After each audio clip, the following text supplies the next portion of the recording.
Assalamualaikum warahmatullahi wabarakatuh.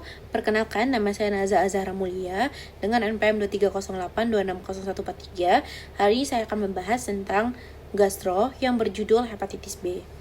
Jadi dimulai dari pengertian. Hepatitis B adalah peradangan pada organ hati yang disebabkan oleh virus hepatitis B. Virus ini dapat menular melalui hubungan seksual atau berbagi jarum suntik.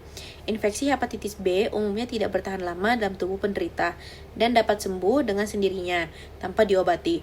Kondisi ini disebut sebagai infeksi hepatitis B akut atau hepatitis akut. Namun, infeksi hepatitis B juga bisa menetap dan bertahan dalam tubuh seseorang atau menjadi kronis. Infeksi hepatitis B kronis dapat menimbulkan komplikasi berbahaya seperti sirosis ataupun kanker hati. Oleh karena itu, penderita hepatitis B kronis perlu melakukan kontrol secara berkala ke dokter untuk mendapatkan penanganan dan deteksi dini bila terjadi komplikasi. Hepatitis B sendiri ini masih banyak ditemukan di Indonesia dengan angka kasus yang kian meningkat. Namun, penyakit ini dapat dicegah melalui vaksinasi hepatitis B. Yang kedua ada penyebab. Jadi, hepatitis B ini disebabkan oleh virus hepatitis B ataupun HBV. Virus ini terdapat dalam darah atau cairan tubuh penderita, seperti sperma dan cairan vagina. Virus hepatitis B dapat menular melalui hubungan seksual, baik secara vaginal, anal, maupun oral. Di samping itu, berbagai alat cukur, sikat gigi, atau jarum suntik yang telah terkontaminasi darah penderita dapat juga meningkatkan resiko tertular pada penyakit ini. Hepatitis B sendiri ini juga dapat menular melalui kontak langsung dengan darah atau luka terbuka dari penderita, ataupun tindakan membuat tato dan tindikan dengan alat yang tidak steril. Virus ini tidak dapat menular melalui ciuman, percikan liur ketika batuk atau bersin, berbagi alat makan, atau dari ibu yang menyusui anaknya.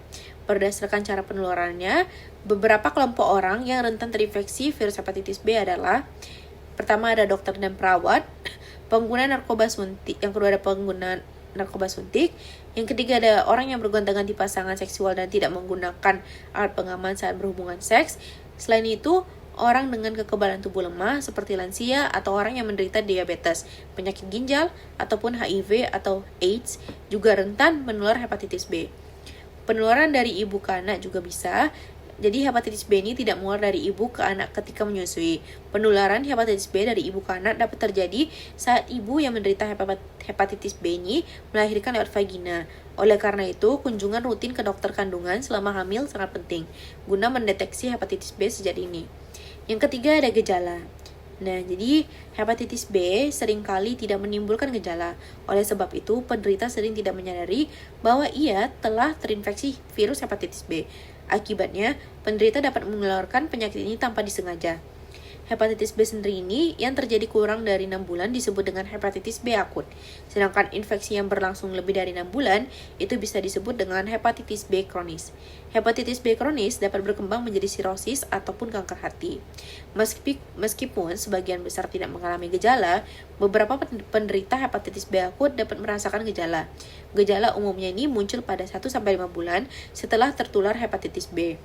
Gejala hepatitis B tersebut antara lain adalah yaitu pertama ada demam, nyeri otot dan sendi, sakit kepala, mual dan muntah, lemas, hilang nafsu makan, perut kembung, diare, kulit dan bagian putih mata atau yang disebut dengan sklera berwarna kuning, dan urin berwarna gelap.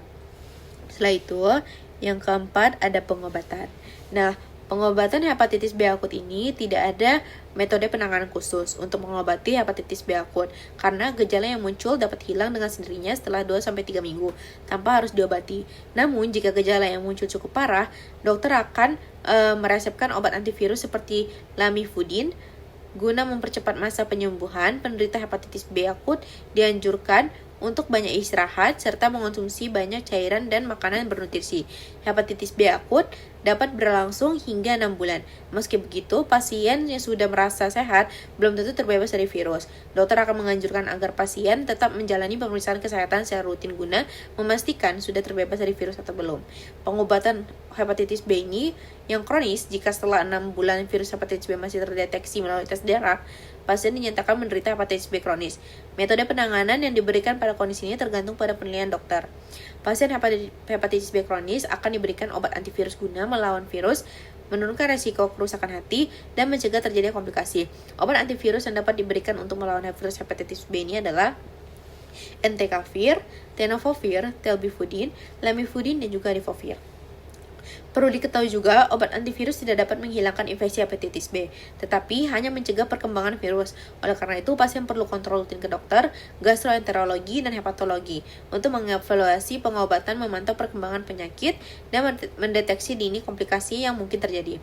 Bila hepatitis B sudah mengakibatkan kerusakan hati hingga fungsi organ hati terganggu secara permanen, dokter akan menyarankan prosedur transplantasi hati.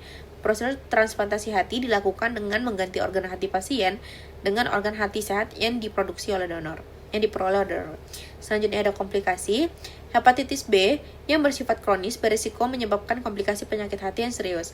Ada beberapa komplikasi yang dapat muncul itu seperti pertama sirosis. Jadi, infeksi hepatitis B dapat menyebabkan peradangan yang memicu terbentuknya jaringan perut pada organ hati atau sirosis. Kedua, ada kanker hati. Infeksi hepatitis B kronis yang tidak segera ditangani dapat memicu kemunculan sel kanker yang dapat berkembang menjadi sel kanker hati. Jadi kanker hati. Ketiga, ada gagal hati. Gagal hati terjadi ketika infeksi hepatitis B telah menyebabkan kerusakan hebat pada organ hati sehingga hati tidak lagi bisa berfungsi. Hepatitis B akut juga dapat menyebabkan komplikasi berupa kerusakan hati yang cepat. Meskipun jarang terjadi, komplikasi muncul ketika infeksi hepatitis B akut memicu sistem imun untuk menyerang organ hati. Gangguan sistem imun ini dapat menyebabkan kerusakan hati sehingga membahayakan nyawa penderitanya. Kondisi ini dikenal dengan hepatitis fulminan. Hepatitis fulminan terutama timbul jika infeksi hepatitis B terjadi bersamaan dengan infeksi hepatitis D. Satu, ada pencegahan.